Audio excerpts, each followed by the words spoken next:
As musicians, we are lucky to travel to many places, but I have to say, even in all the old towns in old Europe that we visited, this place really is quite unique. It's so incredible. I think I've never known this place existed, and when I got here, the view is just incredible, and also to have such incredible talent and high-class musicians to make such great music here, I think it's such a great experience. This wonderful historic city, it's something that really comforts oneself and gives the opportunity to little bit distance yourself from the everyday rush that you always have.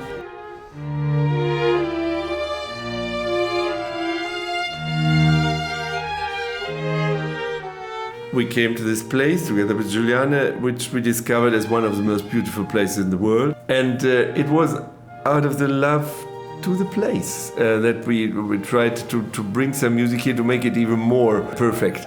And then the festival was growing out of itself.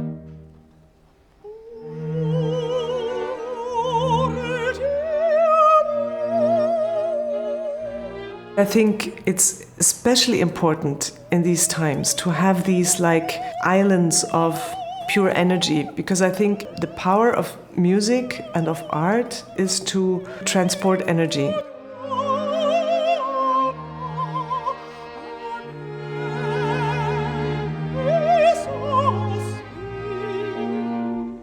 To do some concerts in a row and being together for the entire time, for the rehearsals and for the evenings and for meals and so, that helps, of course, an orchestra also to understand what it means to be an orchestra.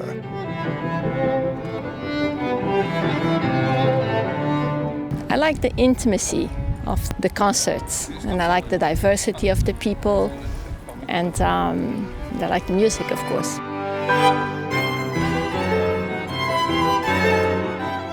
We were inside the church last night and then today in this open area, so it's a mixture of culture, excellent music and nice friends from all over the world.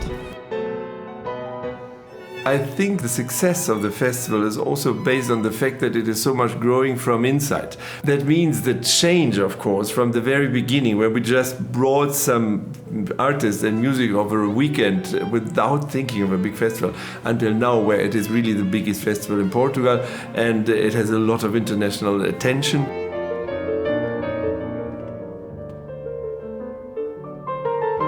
You know, we have nearly, I think, more than 500 musicians on stage during these 10 days, if you count the orchestra members, and we have thousands and thousands of visitors.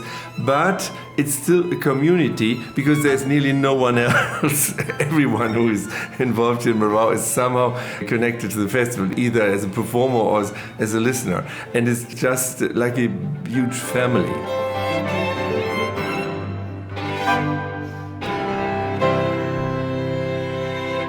I don't feel much like a tourist. I feel like I'm here with a purpose other than just being a tourist. So that's why I like coming here.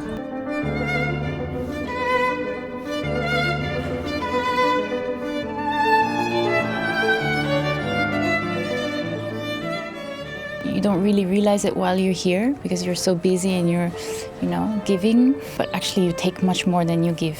When you go home, you realize how much inspiration this place has. You adjust to the place, you calm down, you find yourself, and it's a bit maybe also an inner feeling that you kind of get a little bit of a distance to your life or the rest of the world, which can be, of course, very relaxing and inspiring.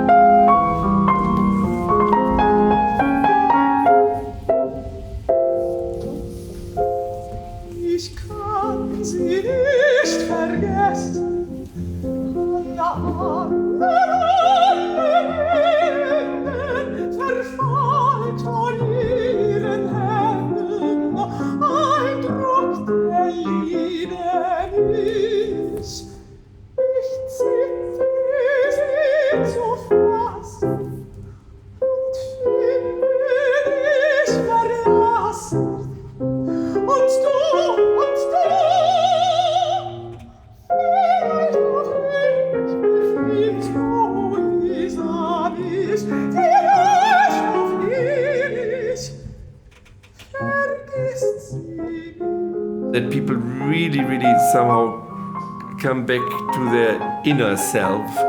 And music, as we see it with the tears and with everything, that can touch something in our soul, which in daily life sometimes is a bit in danger to be forgotten.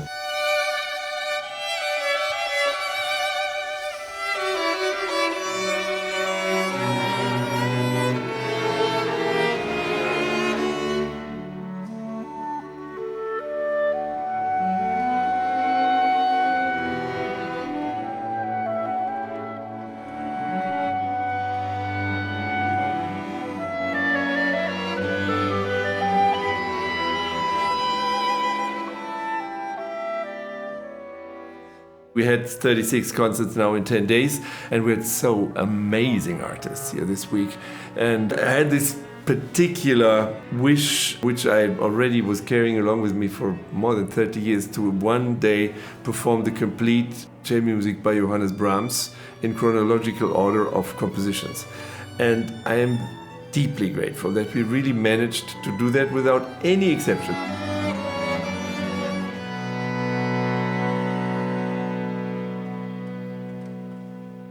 If I go home and I have to describe Marvão, I would just say, just go and try for yourself.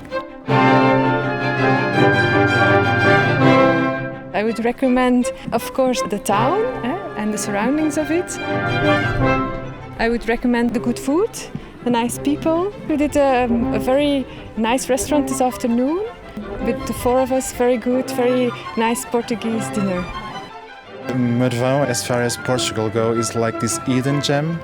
Not even Portuguese know it so well, but it's so much authentic. Everything is pretty much preserved. Everyone is very welcoming.